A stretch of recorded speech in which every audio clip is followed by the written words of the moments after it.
It's Super Bowl week. Could the Saints for once have a week with decent news, please? Thomas, hit that intro. Welcome to Saints Happy Hour Podcast.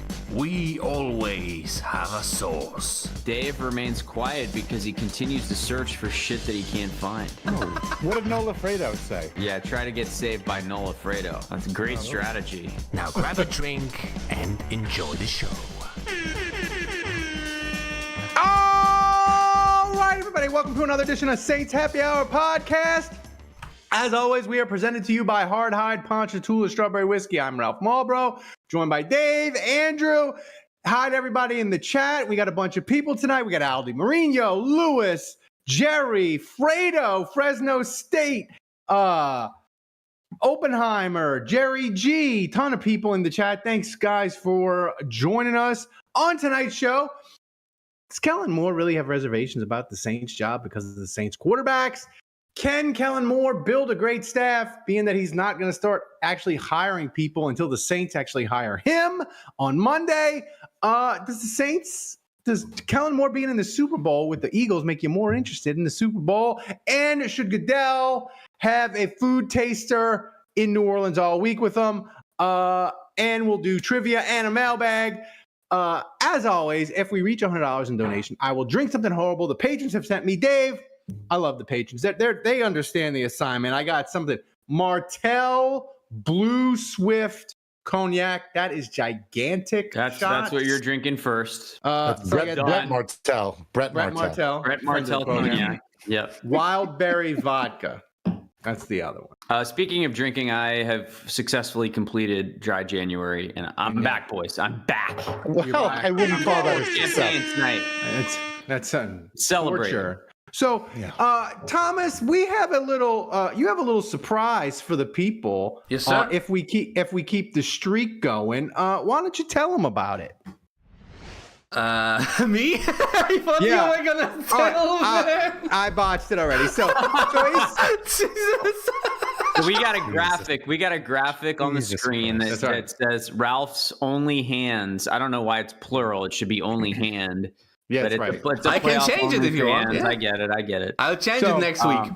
But you guys have donated 77 weeks in a row, which is absolutely insane. For those of you that are bad at math, there's 52 weeks in a year. So like way over a year.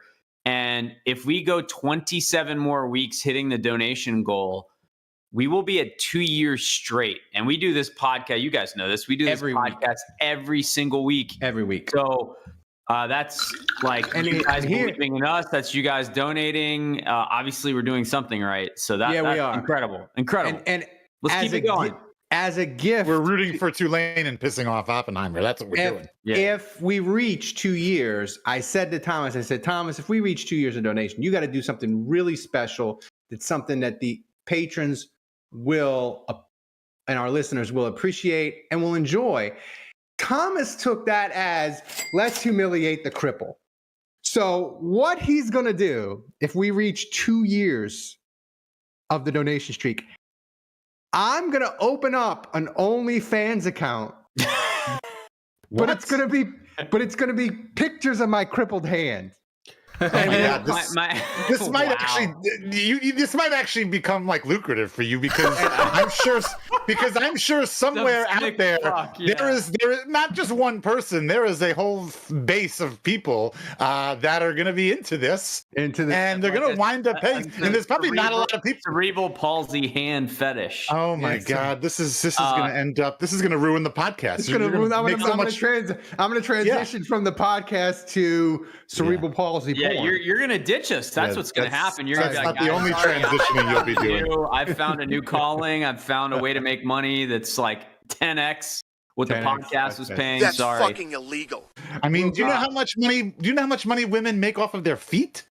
A ton of money. I feel like this is like hitting a clientele that's even more niche and more lucrative, you know? Oh my God, this is hilarious. Thomas, I got to say, your graphic is great. My only complaint here is, we're looking at the Ralph OnlyHands graphic.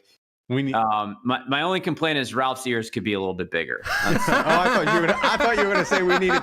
I thought you were gonna say that we needed my actual crippled hand on there. Yeah. Well, I mean, so are you gonna prop your hand up into like tasteful positions and like one's whole something fancy with like an old fashioned in your hand. Yeah, I'll put my with a big book next to it, and then Sally's gonna be the photographer. Another one where you're at the beach and you got a high noon and a bucket of sand and and I'm gonna like put on my class ring from Brother Martin. Oh, whoa, okay. Really, we're gonna get wild. I could see people like Nola Fredo or like Oppenheimer talking about your grip strength. Like the comments could be gold. That's right. Yeah. So I mean, how much are you gonna charge for your account? To start, it'll be free because it'll be a celebration of being 2 years. Sir. Okay. Wow. It'll be, Watch, you're going to get like 100 subscribers and you're going to be like, I have to start monetizing this. I have to start monetizing. I have to start monetizing the fetish. Maybe Ralph can start taking requests, on his OnlyHands. I mean, listen, I monetize the crippledness. It could be my greatest accomplishment. So I'm gonna just, guys, you got to keep it going. 27 more weeks. That's what I'm saying. Speaking of keeping it going, thanks to Aldi Marino for starting the show with $5 donation. Thank you, guys. So I want to start with this, and it was I forgot completely to send Thomas the clip of Diana Rossini from The Athletic. She was on their football podcast, and they were talking about the Saints job, and Robert Mays was just about to like take a giant dump all over the Saints and that it's not appealing and this and that. And Diana Rossini, unprompted, was like, this is a good job, Robert. And I'm going to tell you why it's a good job. And she listed off the reasons. And she basically, the reasons are, one, Mickey Loomis doesn't meddle. And he defers to the head coach. Two, and he said this, that I think this is the thing that shoots Saints Twitter and shoots down everybody's thing about Mickey Loomis. She said that the Saints told prospective candidates and Kellen Moore, we know this is a mess. We know the roster sucks. We know that the cap is a disaster and we're cleaning it up and you're not responsible for that. So we're going to be really, really patient. And do you want to do this with us? And hold on, like, forgetting all that for a second, when you consider how patient they were with DA and Loomis wanted to keep it going. Like Loomis wasn't even the one, like Gail had to step in and be like, guys, like, come on. But that corroborates that they're going to be patient. We know Mickey's going to be patient. Yeah. I believe in all this tracks. And so that what was the third?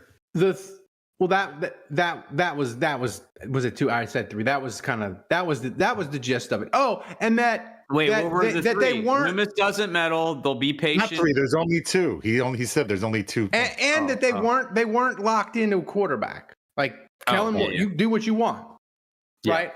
And my point. How could you be locked in at quarterback? You just won 5 games. How could you be? So my point with that is two things. One, it kind of blows the narrative of Saints Twitter that Mickey Loomis is power hungry and thinks the Saints are close and all that. I think it blows that out of the water. But two, Diana Rossini did this unprompted, and she has always been like at the top of the power rankings for the Saints. She broke the Brandon Cook story, the trade a long time ago to the Patriots. Like, I believe the Saints told her, we'll do you a solid. Do us a solid, Diana. Everybody's crapping all over us. Joe Brady didn't want to interview. People are crapping on this job, crapping on us. Please. He said all of this after they already locked in on Kellen Moore. But I'm saying to you, she did this, and I'm betting on her. She's going to be the one that gets the official story of Kellen Moore is done. He's the Saints. Well, I feel like her direct pipeline to the Saints was always Peyton. So it's interesting that she's speaking knowledgeably about the team now, because I don't really view her as having a clear pipeline source like in the building, at least the same way she did when Peyton was the coach. But Yeah, it was interesting. I mean, she was talking to Chase Daniel. I listened to that podcast too. And the interesting thing about that podcast is Chase was mining her for information, not the other way around. And I thought that was interesting because Chase obviously was a quarterback in the building for 5 years. He was a backup on the Super Bowl team. So you would think that Chase Daniel would have, some intel, and you really didn't. But yeah, she was, I agree with you, Ralph. She was complimentary of the Saints job. And I think it was more under the prism of like, hey, everyone thinks no one wants this job and it's the worst. Like, I'm here to tell you it's not. And they were really saying the Raiders job is the worst, but like the Raiders got Pete Carroll. I mean, say what you will about Pete Carroll, like maybe he's too old and he's over the hill, but like that's a great get for a team that's supposedly the worst. Meanwhile, the Saints don't have anyone. Now, maybe Kellen Moore was their guy all along. Maybe Kellen Moore was their guy all along and they had to wait and they would have hired him 4 weeks ago if they could have. And Philadelphia would have lost, right? So, so like the rules are what they are. But I do think like the way this is played out, it's allowed a lot of people to kind of run wild with theories. It's allowed for a lot of noise and a lot of conspiracy theories. I mean, just today, we were talking about this on the pre-show. Floria threw out there that John Gruden still doesn't have a job, and could he come to the Saints as the OC, which obviously is not going to happen and is ridiculous. but like that, I mean that's what we're exposed to. Plus all the stuff that the fans think and panic about. So there's been a real. I said this to you guys in a text today. Like I just feel like there's been a real. Over the last, call it year, like a steady stream of just awful Saints news. The Saints the vibes are bad, Dave. Like maybe bad. Like the first 2 weeks of the season, but besides that, like it's been a straight line from week 3 to now of just terrible news after terrible news.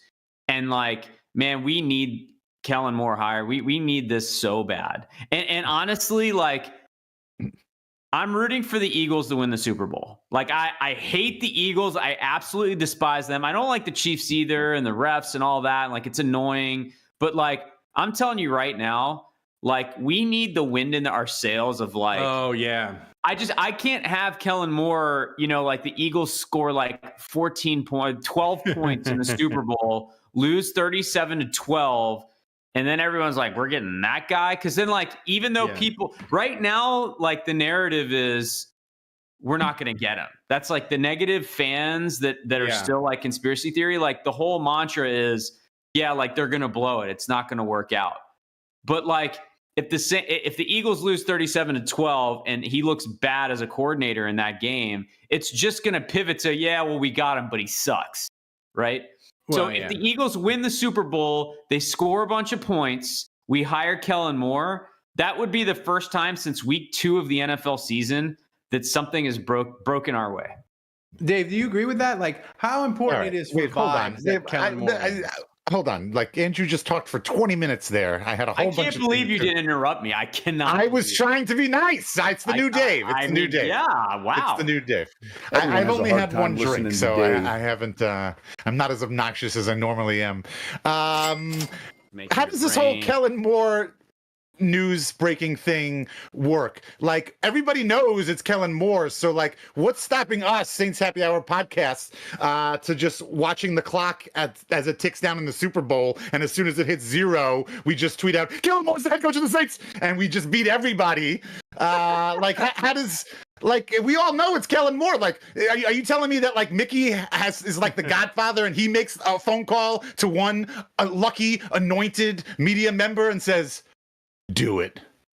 You can do it now. Like, how does that work? Like, how does this when there's something that everybody already knows, and you're just waiting for some theoretical timer to run out? How does that work? I think what this is Sean Payton used to be in the building. He's not anymore, and Mickey Loomis has seen how that plays out with like breaking the fire alarm, and the rules don't apply to him, and Bounty Gate and whatever else, like all the things where Sean Payton has kind of skirted the line, And Loomis, I mean, you could tell the way they've played this. He's like, I'm not breaking any rules. I'm not losing any draft picks. Like, we're going to do this by the book, and it's going to be announced. Like, it's got to be squeaky effing clean. And thank God, because, like, dude, you saw the news that dropped this week. More bad news about the Saints not being like it being about as far from squeaky clean as you can be. Yeah, like, that was a little old news. The NFL is clear about their rules. You can only hire this guy after the Super Bowl. Don't blow this. Don't blow draft picks. Like, I think Mickey Loomis is taking this really serious. Yeah, and by the way, let me go get another. Philadelphia is the team 2 years ago. Like, I'm out of here. I can't get a word and I'm out of here. Philadelphia is the team 2 years ago that they complained and got picks from Arizona because of the coach Gannon. Right. So like, I think the Saints are like being smart and play, because here's the thing, like the Saints are in no position for Goodell to be like, oh yeah, you made a phone call, Kellen Moore, and your defensive coordinator, it was locked in, and the Saints signed a contract with him. We're taking away that 4th round pick from the Commandos. Like the Saints cannot have that. Like, they need these picks. So I think it's right. Yeah, I was going to ask. So Ralph, like, how much of this do you think is there used to be an era where Sean Payton was like, if we lose that pick, it sucked anyway, whatever. Right? Like, that was Sean Payton's whole thing. Like, how much of it is actually like, we can't afford to lose a pick. We need all the bodies we can get. I think it's that. I think that's correct. And I think like this, like Mickey Loomis, they've turned, like, it's not instantaneous, because that's, as fans, what we want. But, you know, I was arguing with people last year. I was like, the Saints are turning the battleship. Like, they didn't spend any money last year in free agency. They didn't. They traded up for Kool-Aid, but they didn't do any major trade-ups, right? They almost traded down with the Rams. Like, they're turning the battleship to get in the right direction. And I think, like, it's a real concern. It should be a concern for any team, but the Saints especially. Like, the Saints have a track record. Nobody lost a higher pick than the Saints in COVID. They lost a pick because of Bountygate. They lost a pick for something else. Do people in the chat will probably know. I'm not thinking of crowd noise. Oh wait, no, that's the Falcon. That's it. Nice. I need to ask you a question, Dave. I'm curious. So, like, let's assume this plays out, right? Kellen Moore is like, yes, he's an offensive coach that's supposedly a play calling genius. So, like, I think the similarities with Sean Payton stop there. Besides that, like, he's a choir boy. He's kind. He's very, very smart, but like maybe not soft spoken, but, you know, he's a nerd that likes to build relationships with people. And like, it's the opposite of Sean Payton. He looks like the kind of guy. He looks like the kind of coach that. There you go. I'm interrupting. See, I'm back. He looks like the kind of coach that if he was chosen as the head coach. Speaking of interruptions, sexy hand Ralph might break the internet. 20 interception, cripple hand fetish Bob. Got me the new MVP leader. I was gonna say that he looks like the kind of coach who, if he was picked to be the head coach of the Jaguars, he would say, Duval. All right. So my question, though, Dave, is I think like Mickey Loomis is hiring someone that he like will not. It will feel less uncomfortable. Like, I think Mickey Loomis will be very comfortable working with this guy versus Sean. There's like that yin and yang. So what are you talking about? Diana Rossini said that Mickey Loomis doesn't meddle. He's not going to even be involved. What are you talking about? Of course, he's still involved. Though. My question is, do you think that's a good thing or a bad thing? Because like that's a good thing. The whole thing is like when the Saints won the Super Bowl and we talked about this Loomis Payton dynamic, like the fact that they were polar opposites, like we were hell bent on this theory that that's what made it work.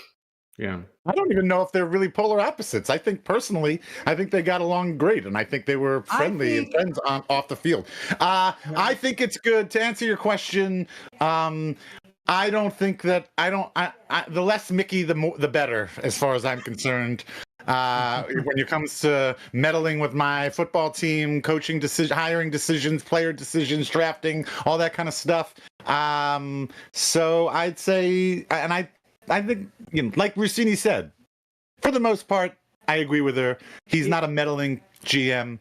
It's a good place to come if you want to do your own thing.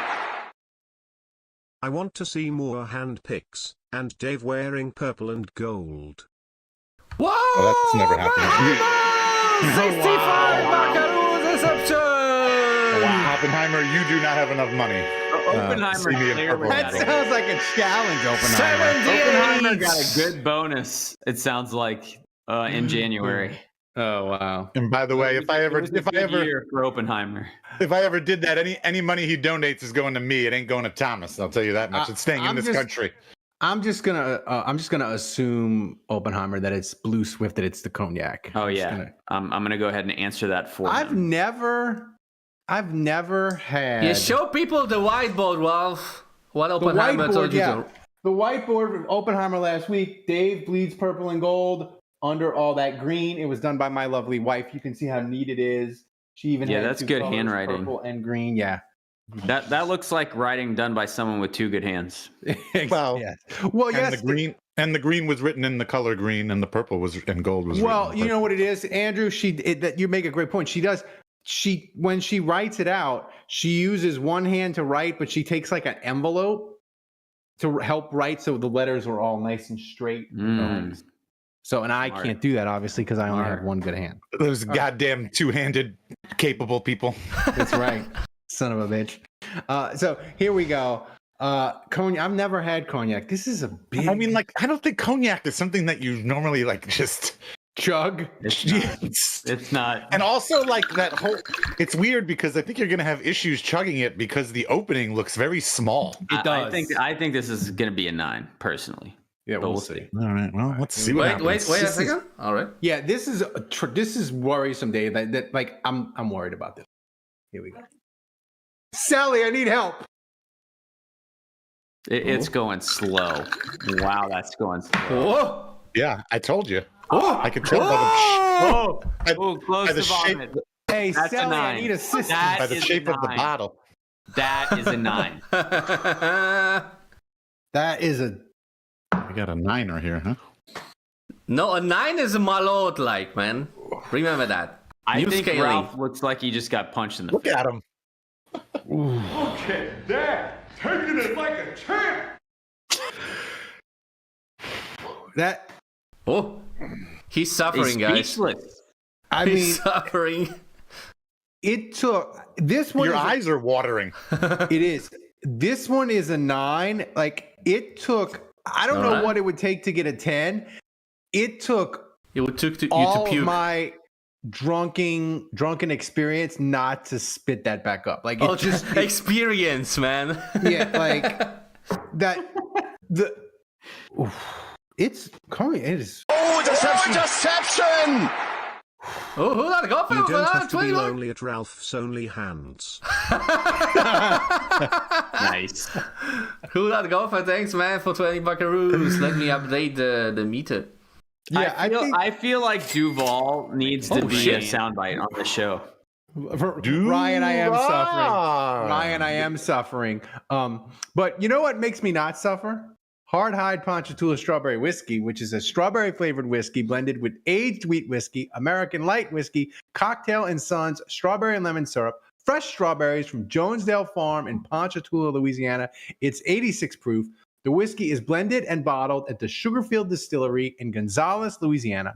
You can pick up a bottle wherever fine spirits are sold in Louisiana, Mississippi, Texas, Tennessee.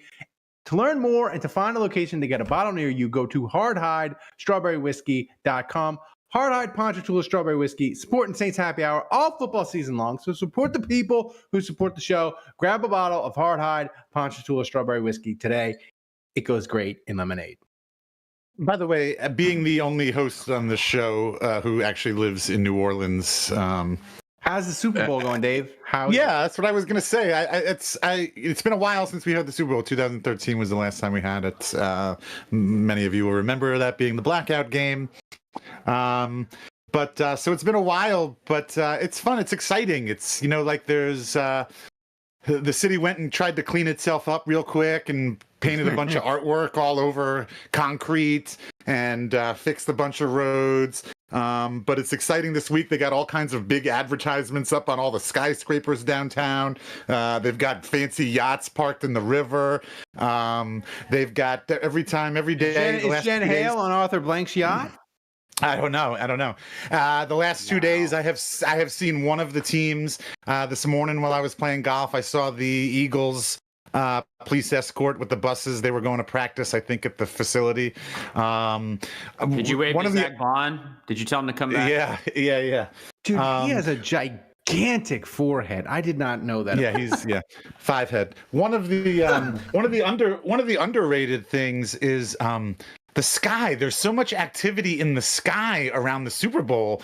Sunday, I was playing golf, and they had a helicopter flying so low over the course, I thought it was going to land on the fairway. Was it like a Black Hawk? Was it like and it was doing radiation. It was checking for radiation. And then today, there's constantly like F-16s flying over. And then today, I saw a row of like 5 Osprey helicopters flying over across Claiborne. Like, it's all this cool stuff. Like, it's really fun and exciting. New Orleans is the safest place. Like, it would have been the safest place in America even without the terrorist attack. It might be the safest place in the world Sunday. Like, they are not safer than Poland. Than the fields in Poland. I mean, Poland, y'all barely have electricity. It goes dark. Does it become like the purge when the electricity goes out, Thomas? Yeah, you need to go into hiding. So, Dave, here's my question, though, and thanks everybody for donating. We appreciate it. While we are at it, I forgot to thank Ryan Prindle for 2 donations of $2. Thanks, man. In one, he said Ralph is suffering. Oh, dude, this cognac. The taste wasn't. I think it would. Dave was right. The size and the hole of the bottle. Like, this is just the bottle is so wide and thick, and it all has to go through that one tiny hole. I was like, that's what she said. Cognac is not designed to be consumed like just like the drinks from 40 years ago, right? It is tough. So here's a question, Andrew. Kellen Moore, the last guy to get hired. I know probably behind the scenes he's lining stuff up very quietly. But is he going to have trouble building a staff that's good? I know Kubiak did it last year on the offensive side. It was fine. But that's only half of a staff, right? Yeah. How concerned are you that Kellen Moore is getting the latest start of any coaching hire? Yeah, I am concerned. I'm not going to sugarcoat that one. I talked to guys that coach in the league, and I was like, I've asked, like, how big of a deal is that? And they were like, yeah, like, hiring a staff matters, and the guys that you get around you are really important. And when you're behind the 8 ball, because a lot of staff positions have been spoken for, because you are the last to get the job and like way behind everyone else, right? You're kind of like left kind of with scraps. And so I'm not like, I wouldn't be worried about offensive coordinator, defensive coordinator, because like you can find good guys that get promoted and will still take those jobs. So like, it's not really at the top. I would say it's more like the position levels. And, you know, I was kind of told like, you got to take flyers on people at this stage. And, you know, a lot of times you make mistakes, like swings and misses when you get hired in the position that Kellen Moore's in right now. And so some of these assistants might be 1-year rentals, and there might be some turnover a year from now as he has more time and a year with some of these guys to kind of decide who he likes and who he doesn't. Dave, if I told you, and that's a good point. I think that's a really interesting point by Andrew, that some of these guys are going to be a year and they're going to do staff turnover. If I told you, Dave, Kellen Moore, you get one position higher that is a home run, like elite. This guy in like either with the Saints in 2025 or by 2026, people will be like, that dude is maybe the best position coach at that position in the NFL. You get one of those, but you also have to coordinator. No, you can't be a coordinator. It has to be a position coach. And you have to pick one position that is a disaster for 2025. Like the coach he's Todd Grantham. He drinks during practice. He maybe doesn't show up. Maybe HR has to escort him out like the Bears had to do. All right, I'll say coaches. For worst, I'll say defensive line. I feel like we're not that great in that area already, so we're not going to drop off that much. No, I'm serious. Like I feel like you wouldn't notice that much of a drop off. And for home run, I guess I'll say special teams. That way we just lock down one entire phase. Oh, I guess interesting. So I think that's probably how I'd break Andrew, it down. how would you go? People in the chat can answer too. But Andrew, how would you go? One home run hire, one disaster hire? I would say home run hire, quarterback, assistant quarterback coach. Oh, yeah. Because that's like the right-hand man of the OC. And, especially with like the Saints are either going to want to develop Spencer Rattler. Maybe they draft a guy. I mean, even if they stuck with Derek Carr, I would still want a good quarterback coach. Yeah. Disaster. I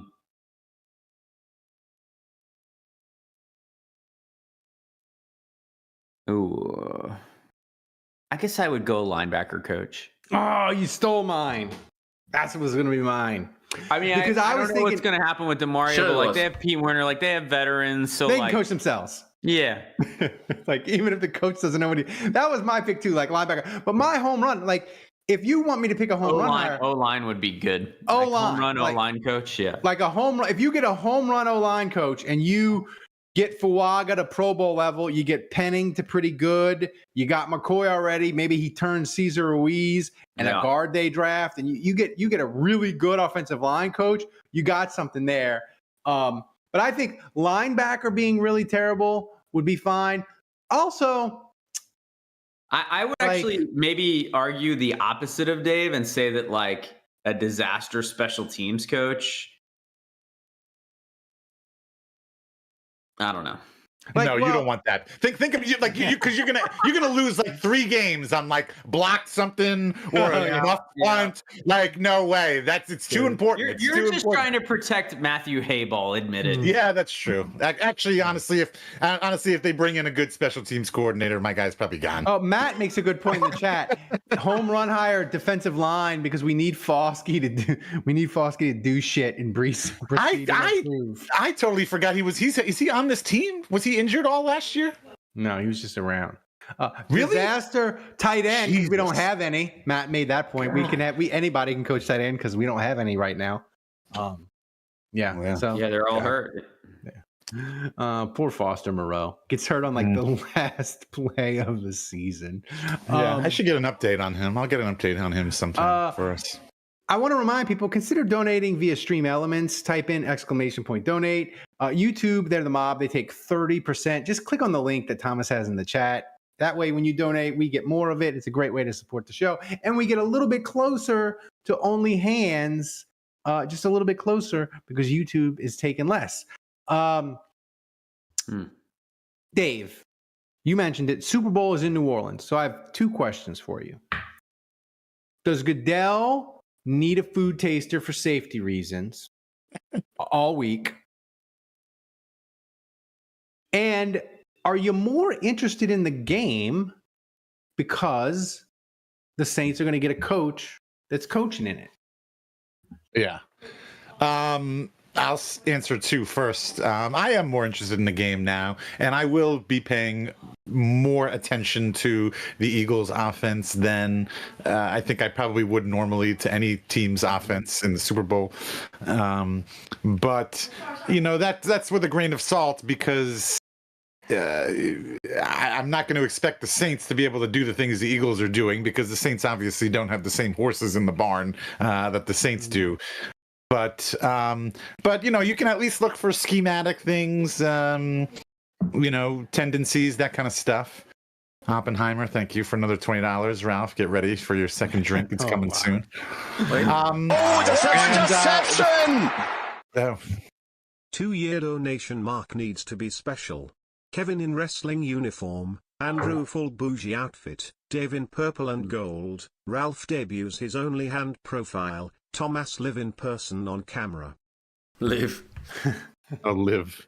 I mean, I'm all about this. I don't know what my bougie outfit looks like, but I will let you dictate it, Oppenheimer. I'll let you tell me what it needs to be.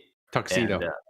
Do you own a tuxedo? No. Oppenheimer wants to paint you like one of his French girls. And Ralph's hand will have a makeup, man. Makeup on. Maybe I should dress up as the Mona Lisa. Don't give him ideas, man.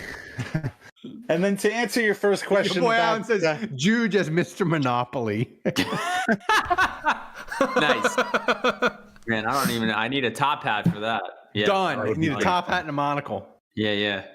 Actually, Mr. Monopoly, I don't think wears a monocle. I think that's one of those things that people think, but they don't. It's not actually true. Oh yeah.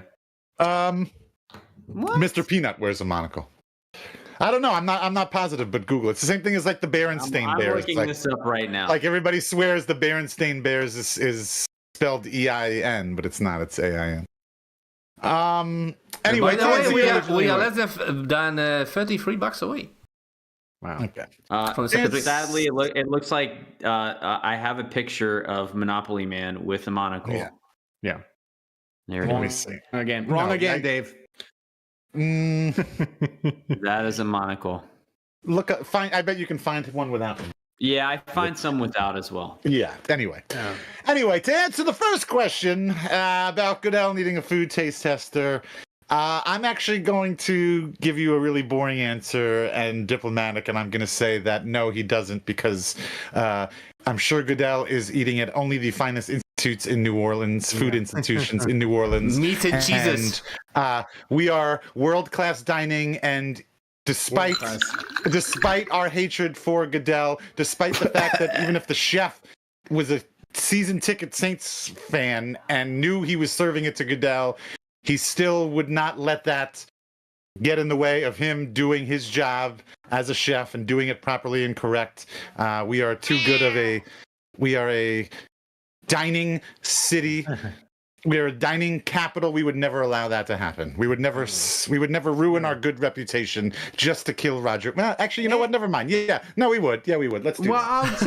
I'll say this for old Raj. Not that we're going to get into the Saints Catholic Church scandal where they're running crisis management for the. Oh Catholic yeah, let's Church. get into that. We're not going to get into it, but I will say Goodell did Gail a solid because he got asked. It was like the first question at that press conference, and Goodell was basically like, "I don't care. She ain't messing with the money. We don't care about that." Like he just basically shut it all down. So well, I mean, to your point, Ralph, our text messages yesterday, you and I were kind of debating. I didn't really know whether any of this stuff that they're being accused of is actually a breach of the law, against the law, and I don't know that it is. Like you said, it feels illegal. It feels like it's illegal, but I don't really know if there's any laws being broken, and so I don't really know if there's anything that Goodell can do about it. It's the old. I mean, it's not a question of that. I think it's more like the moral. Yeah, of course. If any of it is true, it's morally reprehensible. But still not something that he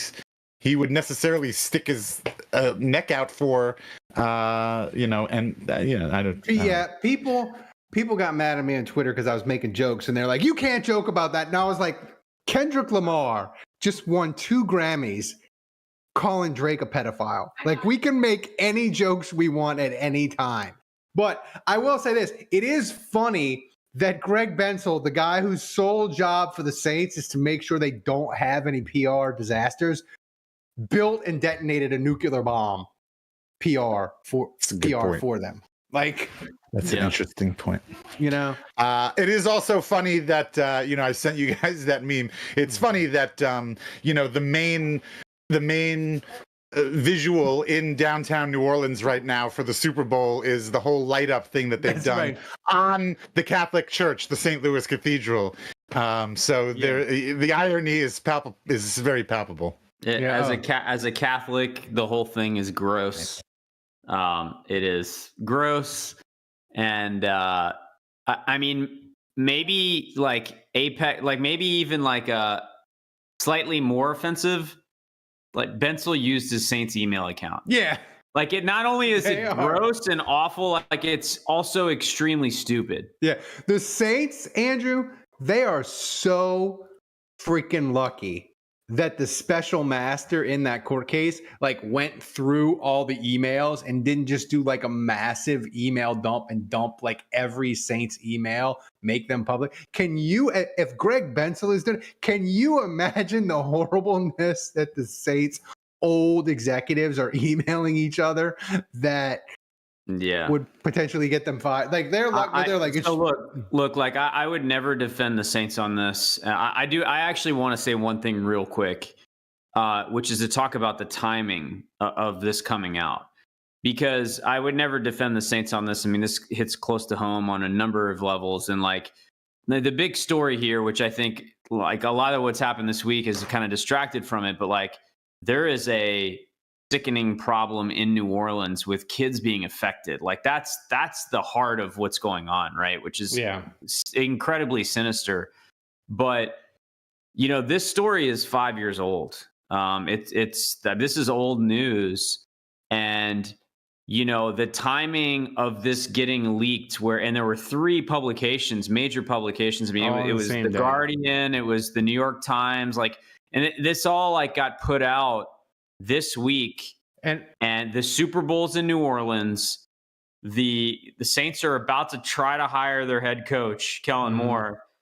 And I just felt like the timing of this coming out was very intentional.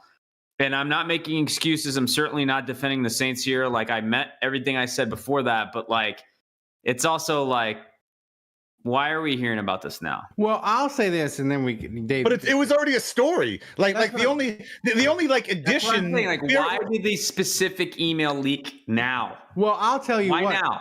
I'll tell you what. The one Bensel email. That's kind of like the new addition to this story, right? Where he says met with Cannizzaro and a conference call or whatever. We got him to remove the name. Bensel says through their lawyer that he never was in a meeting or anything like that. So you have two totally conflicting stories here. Well, I'll just say this.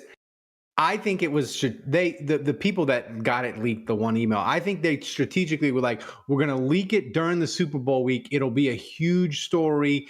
It'll embarrass the Saints and all that. But I'm here to tell you, they leaked this story at the absolute worst time. The Super Bowl is like the sun. You should have done this. Yeah, right. You do this in June when there's no NFL news. Like Gail could have murdered a homeless person yesterday afternoon. By tomorrow, Super Bowl week, it won't be news. I was going to say, do you think that Greg? This is amateur hour. This is a yes or no question. I'll ask it to you, Dave. Has Greg Bensel sent a flower basket and chocolates to Luka Doncic and the Lakers yet? I don't think. Again, I'm with Ralph. Like, I think the fact that that's a great point. The Super Bowl is like the sun. Like it emits so much information and news. Like, and any story that comes out between now and Sunday will flow through the news cycle 2 or 3 times quicker than it would, like Ralph said, if this was in June and nobody had anything to talk about football. They had a Super Bowl with the Raiders in Tampa, and the Raiders starting center went on a bender in Mexico the night before the game. Right. Yeah. And it barely registered. People barely remember it. Like Eugene Robinson got caught. And you always drop these stories during baseball season. That's right. Yes. Yeah, it's obvious. I mean, this is amateur hour because it was obvious that these people wanted to make some big splash. They chose this time. They chose poorly. They chose the wrong time, and now it's already old news. I'm surprised we're even still talking about it. That's right. I am too. So we got Thomas. We got trivia tonight, right? Yes, sir. We got trivia. Let's do it. I want to do trivia. Let's go. From Badrich. Yeah, as always, the GOAT. Badrich is the man. The trivia for tonight is, Which Saints players have the most touchdowns, not including passing, in Saints postseason history? So wait, which Saints players have the most? Like, how many do we need to name? Two players. So like, it can't be obviously Breeze has but we're taking out passing touchdowns, so not Breeze. So which players, not Drew Brees, have scored the most touchdowns? Well, I would think that Deuce McAllister. I mean, I don't know how much he's played. I just remember him scoring a bunch on the Eagles. Yeah, but like, I mean, Reggie Bush scored. He had 3 against the Cardinals, right? Yeah. Yep, I'm going with Reggie. I was up getting a chocolate, but I'm going with Reggie. He had 3 against the Cardinals. He had 1 in Pittsburgh in the NFC Championship. Oh, the Bears, yeah. Oh, the Bears. Sorry, Minnesota. He had 1. The one that I'm going game. with Reggie. That's Reggie. That's one. And it's got to be somebody from the Peyton era, because there were only 2 playoff games prior to that. Yeah, well, we only scored 6 points in the Bears playoff game, so it's I'm gonna go Reggie. Didn't even score a touchdown in that game. I'm gonna go Reggie. We did. Reggie did the flip over the end zone. I'm gonna go Reggie, and I'm gonna go Colston. Well, yeah, I mean, the Super Bowl. Oh, what about Pierre Thomas? Ooh. Oh, Danny makes a great point. Willie Jackson. Hey, no cheating, man. No, I'm thinking about. No, I was thinking about 2009 because they played the most games. Yeah. You know, and they won the Super Bowl. So, like, I would say that. Also, what was the Rams year? That was 2019 when we lost in the SC Championship. Yeah. I would guess that those 2 teams would be the most likely. Yeah. Just because they didn't score. They had the most games. They didn't score a lot of points though. Those 2 games. So I'm gonna go Super Bowl Reggie. Season, they scored plenty. I'm gonna go Reggie and Colston. Final answer. I'll throw Pierre Thomas in there. All right, Dave, what's yours? Those are good guesses. I mean, the one thing I'm fairly certain on is Reggie. I would assume, if it's multiple players. All right. He doesn't say how many players, so we have no idea. Yeah. So, Reggie also had the one in 2006 with the Bears. That's what we just. Are we on the same podcast? I don't know, Thomas. Sorry, my head was in 2009. Sorry. This question is confusing. Give us the answer. Why is it confusing, man? Come on. Because it's not could be confusing. multiple players. It's like good question, man. All right, let's see if I you want to see a top 10 list.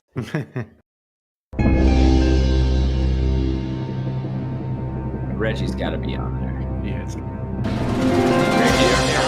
I'm gonna give it up for Andrew. Reggie Bush and Pierre Thomas. Wow. Pierre Thomas. 5 each. Reggie I can think of in 2009 in the playoffs is Pierre Thomas on the screen pass. Like Saints did that ad nauseum. Yeah. Reggie had free rushing to receiving and Pierre Thomas had free rushing and 2 receiving, and Reggie Bush had 2 rushing, 2 receiving, and 1 punt return touchdown. Yeah, we were arguing in the Discord, which you should become a patron. You get access to our Discord. It's amazing. It's way better than Twitter or Blue Sky. That's true. Or whatever the hell you want to be. And you can insult Ralph and Dave. Yeah, you can. We were arguing. Yeah, and I won't even see it. Somebody in the Discord was saying that Reggie Bush wasn't that great of a pick. Okay. And he was getting yelled at, and I was like, Reggie Bush was an amazing pick. I wouldn't change a thing about it. I wouldn't change a thing about the Reggie Bush experience. It was amazing. We don't even know where Mario Williams is now. Seriously. So, Thomas, By the way, Colson, surprisingly, not one of those players. No wonder he never made it to a Pro Bowl. I got to remind I would guess that Michael Thomas has 4 playoff touchdowns. I would guess he's right behind those 2. Michael Thomas. I don't know. Like, Michael Thomas had a monster. From what year? 2016? I mean, I just remember that one game against the Rams. He was absolutely lit him up. The Eagles, he lit him up, but I don't know that he scored a touchdown in that game, though. He lit him up. He had like 200 yards receiving, but I don't know that he scored. Maybe you're right. Yeah, I don't know. So I got to remind a top 10 list. Bud Rich, you need to give us like a power ranking on Yeah. It's Reggie Bush and Pierre Thomas with 5 apiece, and then it's 9 other guys with 1. With 1. How do you even Google this? So Pro Football Reference, probably. I guess I got to remind the people. We got a text from Kevin. He's on it. All right, we got.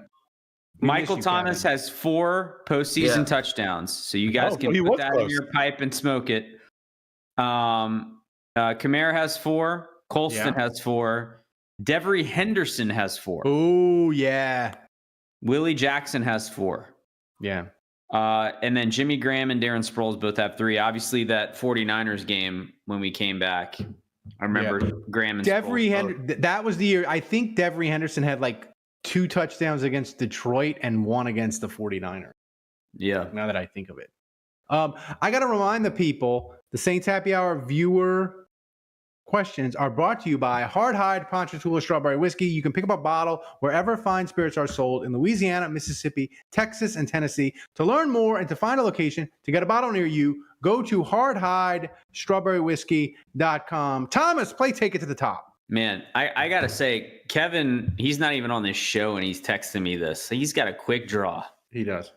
He's got more time on his hands. Jesus. Before I take it to the top, guys, we are $33 away, and Oppenheimer is still in the lead. He tries to make it 3 in a row. Damn. Oppenheimer's going to be. I'm going to have to get like an express shipping to Oppenheimer's house. He won the Jim Haslett, Buddy D died newspaper, and he might win the Joe Horn signed football. So Thomas, what's first up in the mailbag? By the way, send us the mailbag questions. If we don't get to them on the main show, me and Dave will get to them in the mailbag for patrons. Before we ask the first question, I'm just curious. I assume both of you lost out on the lottery for Super Bowl tickets? Yeah. I did as well. Yeah.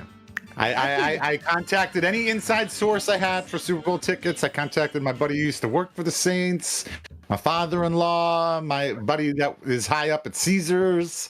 I got nothing. And I don't care about the game. I just wanted to take my son because he really wanted to see Kendrick Lamar. He's a big Kendrick Lamar fan. I figured that I, being like a 30-year season ticket holder, that I might have a shot. But no. I think they had like 4 tickets to give away. Yeah.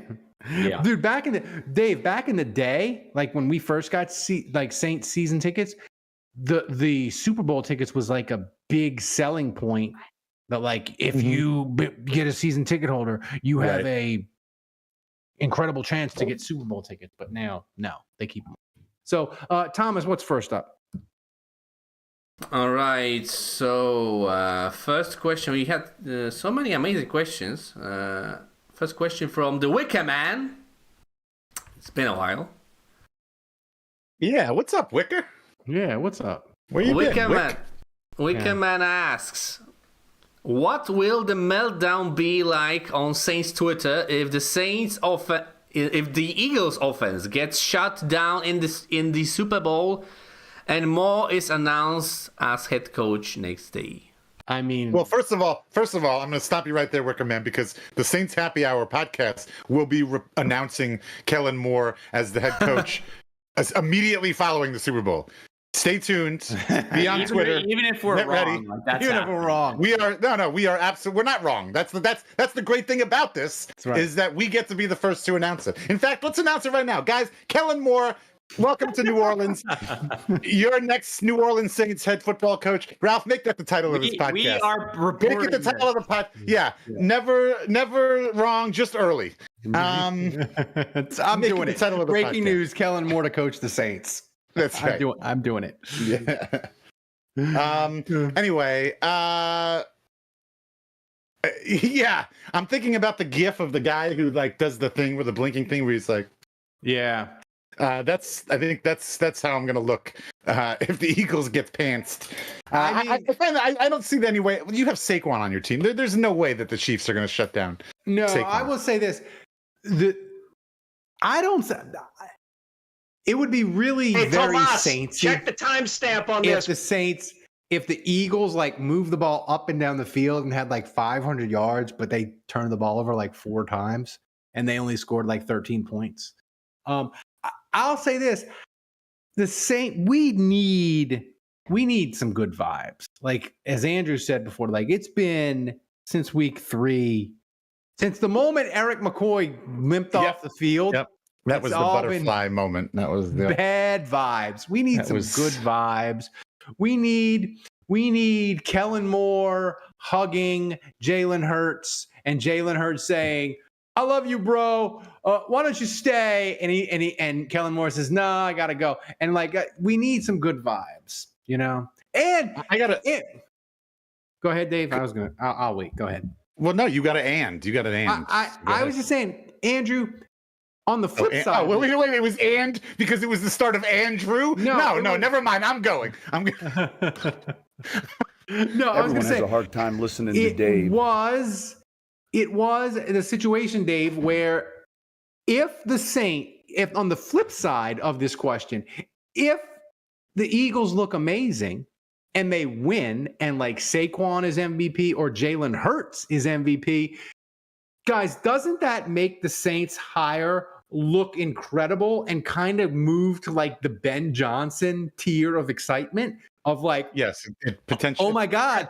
The Eagles kept the Chiefs from winning 3 Super Bowls in a row, and they did it because of their offense. And we just hired the guy who ran their offense. So I want to hear Tom Brady saying, "I can't wait next season to see Kellen Moore in this building, see what he can do with his new team in this same exact building, blah, blah, blah." No, but what I was going to say, I wanted to go back to the Wicker Man's question. What will the meltdown be like on Saints Twitter if the Eagles offense gets shut down in the Super Bowl? Honestly, I will have a meltdown on Twitter, but it's not going to be because I'm upset about Kellen Moore and him coming to New Orleans. It's going to be because that means Steve Spagnuolo has won another fucking Super Bowl as defensive coordinator and cemented his goddamn legacy as one of the greatest when he was here, and it was a disaster. And just like the he's the Zach Bond version of coaches. He's the Zach Bond of coaches. He's the Trey Hendrickson of coaches. He's the Rob Ninkovich of coaches. Like, what are we doing? Like, this is crazy. Another example of somebody who was here, who was terrible, who we didn't know what to do with. Obviously, it was the Sean Payton year, so it's hard to judge. And then he goes off somewhere and then has incredible success. That's why I'm going to freak out if the Eagles get shut down again. The most yards in NFL history. Mm-hmm. The 2012 Saints. What are we doing? What a clown show. This is me. This meme putting on the makeup. What? Ugh. Thomas, the clown makeup. Jesus.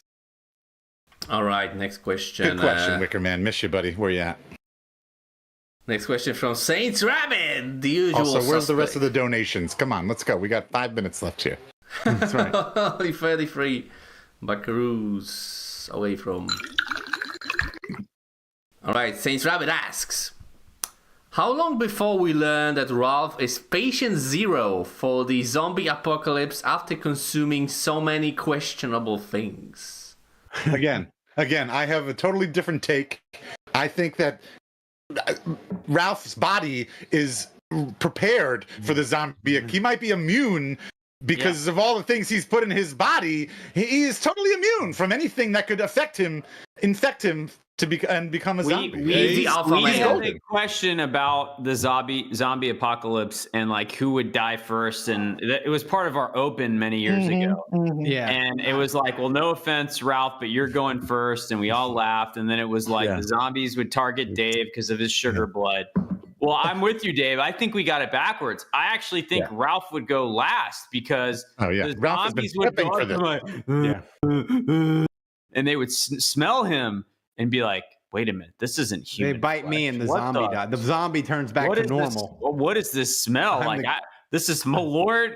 This is Malord and sadness. Get away. And they would move on to Dave. And then me. There we go. Let's continue the consumption of questionable things. Dave is a closet LSU fan. Love you, Oppenheimer. I also Oppenheimer hit the lottery. Do we know anything about do we know what part of the country he lives in? At this point we need a podcast with Oppenheimer on origin story. Where all this money is coming from. He was on the Zoom call the other week. Well, was he? The monthly Zoom, yeah. Did he have He's always on the Zoom call for himself? Yeah. Was his camera on? Did you see him? He was. Oh, what does he look like? How ugly is he? He had a strong, he was good looking. He looks just like you, Dave. He had a strong Lex Luthor Smallville vibe going on. Okay. Interesting. But more like older Lex Luthor because he would Dave have approved him as the head coach of the Saints? Did he have that look? How old did he look? He's young. He looked pretty young. But see, if you're bald, you can get away. Your age can be hidden. I don't know how old or young he was. Oh, he's bald like me? Yeah. Yeah. Oh, we're simpatico. And he's also a Tulane fan. Did we hit the Balti? We did. We hit it. I got it. Before I go to it, I want to thank one of the patrons in the Discord. They DM'd me, Dave, and they were really concerned about me. They said the Kahlua. They said, "I love you, Ralph. You need to be careful about drinking stuff. Those bits might have been bacteria, and that could be bad." Did you say? Yeah, we know. No, duh. That's the point. Yeah, right. Exactly. It's funny though because I went out to Destrehan and we have a friend who listens and he asked me also how you were doing after the Kahlua. So bits, yeah. You're alive. The bacteria. So Kahlua has your stomach been fine? It's been okay. I mean, Ralph is indestructible. Yeah. Here we go. Here we go. Right. Cockroaches, Ralph, and Keith Richards. That's what I'm saying. Zombie and Oppenheimer, or nuclear bomb on the world, and Ralph is like the last human left. Well, we need to make sure Oppenheimer is healthy. He's our golden goose. We can't let anything happen to that. Right. Truly, this was really good. This wild berry flavored vodka, it was really good. But on top of the cognac, it's only like a 7. 6? It's 7? I would say it's a 6. Only 7? A 7 is like should be strong, man. Come on, man. No, it's a 6. Do I need to call Cody again to straighten you up with the rating? So 7 or 6 or 5? Sorry, Cody. 6. But with the cognac, it worries me. What's next, Thomas? You know what's going to happen with Ralph, Dave, is one day he's going to be like, yeah, I think I'm going to quit drinking for Lent. He's going to have behaved this way for decades, and it's going to be when he decides that he's taking a break from alcohol that things start to fall apart. That's right. Yeah. That's right. The alcohol. It's like my dad, who's 86 years old and has smoked for 70 of those years. Like he can't quit smoking now. Like if he stopped now, that would kill him. So, like if Ralph quit drinking now, that would be a shock to the system. He'd die. Your dad has been smoking for 70 years. Probably, probably longer. Probably started before he was 16. Like how many packs a day? Still, probably 1. Maybe he's down to half now. Just I don't know. But no, yeah, he's absolutely smart. He's had he had quadruple bypass surgery. He's had a stroke. Survived it all. Survived. Like he's like you. He's like you and my dad. Sounds like my aunt who lived to be 86 and smoked and drank one of them giant liters of wine. My dad's 86 now and still totally with it and totally fine. So he may live to be 96. I'm thinking. What's next, Thomas? All right, final question of the show belongs to Don Checo. He asks, if you were told by a soothsayer that Moore could end up like Sean Payton or DA, but nothing in between, would you still want him? Ooh. I would actually be more inclined to take him if you gave me that hypothetical, yes. Yeah. Because you're telling me Super Bowl or dog shit, like, yeah. Sign me up. Like and the thing is, like, as bad as DA was, like, that 9-8 that he had, like if it would have broke a different way, like it could have been fun. They could have won a playoff game or some shit. I don't know. Like, yeah, 100%. Yeah, like DA wasn't as bad as. I mean, I actually think the hypothetical is Sean Payton or Ditka. You know, Yeah.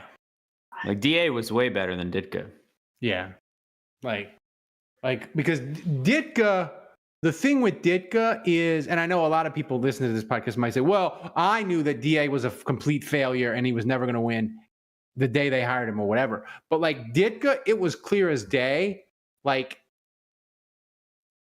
by the middle of year 2, it was never not going anywhere. Yeah. It was never happening, and so yeah, I think that's the better comparison. I'll take whatever's behind door number 3. Thank you. Appreciate that.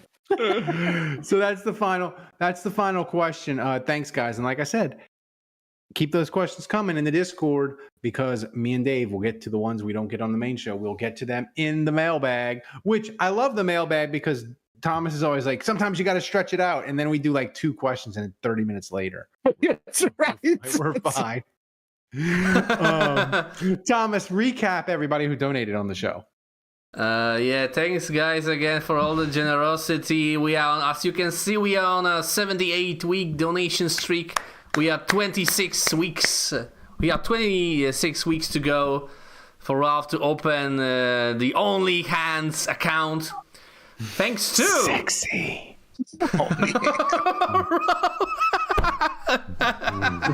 We've got 26. That was a real sneak peek. We've got man. 26 weeks to workshop your name on OnlyFans. It makes me almost want to vomit. Yeah.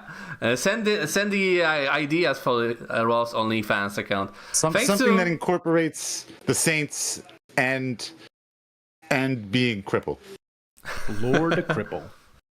Yeah, thanks to Ryan Prindle, to Aldi Marino, to Who That Gopher, to Bob, and to the MVP for the 3rd straight week this draft season, who is the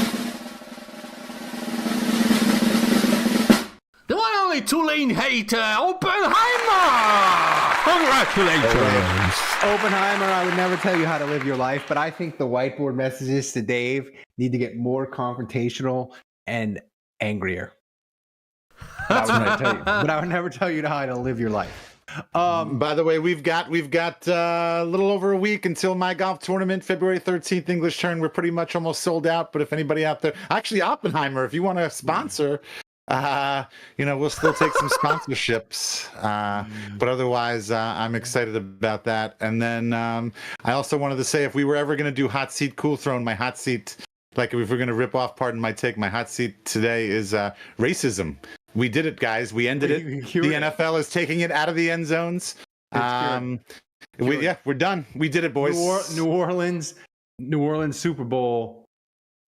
That's all it took. We ended racism. We ended racism. Random Saint of the Week this week. It comes from, I don't know how many of you people watch the NFL channel, but they play the Super Bowls all week, right? And they have the Saints Super Bowl, which is amazing. And it had one of my favorite random Saints of all time. I don't even know if he played in the game, but when Tracy Porter intercepted that pass, he was dancing up the sideline. Kevin Mitchell, the linebacker, was blocking the back. No, he's just dancing. Up he's got the finger up in the air. Oh yeah. He's just celebrating like the rest of us. So he's my random Saint of the week. And a young Zach Strief gets Pierre Thomas jumps in his arms. That's fun too. During the Tracy Porter interception, if you watched it 9,000 times, like the Zapruder film, like I have, you know these things. Well, are we going to, by the way, speaking of Zapruder film, are we going to get some new evidence out of the JFK files? We better. Now that Trump is president? I don't know. Somebody, if you see him at the Super Bowl, ask him that. So where's he going to be? Is he going to be in Gail's box? Of course he's going to be in Gail's box. Come on. So you think Trump is there to be in Gail's box? 100%. Like he's going to be all up in Gail's box. I mean, where else is he going to go? Like he's got to go in Gail's box. Yeah, I agree. He's got to go in Gail's box. He's Gail and the governor. Yeah, like he there. whatever. The governor and Trump are going to all be in Gail's box. If you're in Gail's that is a box, night. That is a night to remember. If you're in Gail's box, ask the president, when are the JFK files getting released? So, guys, thanks for watching. If you enjoyed the show and we made you laugh, consider supporting the show by going to patreon.com/Saints Happy Hour. We need all the support we can get. Give us a shot. Every little bit helps, makes the show a little bit better. And don't forget to follow us on the socials and wherever you get your podcast. Thanks to Dave. Thanks to Andrew. Thanks for Kevin being in the chat, looking up stuff on the internet for us. And Thomas, the best producer on earth, running the show back in Poland. Fully powered Poland, by the way. Until next time, the bar is closed.